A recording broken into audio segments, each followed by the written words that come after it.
Joining us now to try to put this unprecedented day in U.S. history into some kind of perspective, we welcome back our good friend Dr. Mark Allan, the Director of Political Studies at Cedarville University. Mark, always glad to talk to you, but especially on days like this one. What exactly did we witness here today in Washington, D.C.? Was this simply people trying to stop Congress from certifying the electoral results? Was this a riot? Was this an insurrection? What exactly was this? Yeah, I think first, Mark, the political objective is pretty clear. You know, Congress was arguing about the Electoral College votes at that point. They were in the process of sort of finishing their role. It would have been all day today, potentially. But that was interrupted. I think that was the goal. So this is a political objective, I think. I would call it legally, I would call it sedition. So it's a legal action, an illegal action, I should say, really trying to frustrate the working of our federal government in a very particular way. So we saw illegal activity, and you use the word unprecedented before. I think that's a good word to use when you describe this.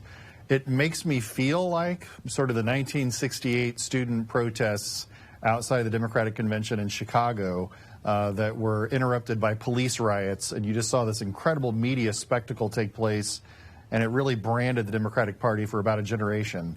That's kind of what it feels like we're looking at today. It's just a remarkable moment.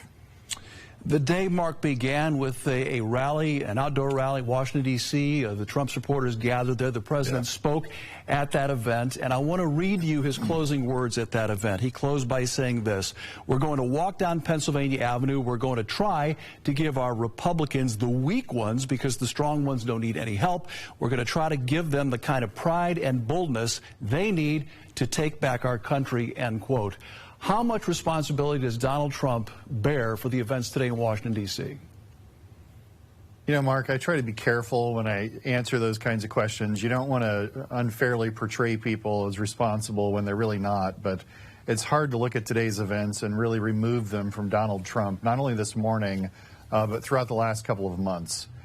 He's been spinning really a host of conspiracy theories, arguing this election was stolen, and then today, culminating in this rally, his very overt order to this group to really go down and protest. Now, he didn't say break into the Capitol. He didn't say go ransack the place. But really, I think this has to lie at the president's feet to a great extent. And I think it's going to really make the next couple of weeks shocking and remarkable as much of the Trump presidency has already been. Dr. Mark Allan of Cedarville University, and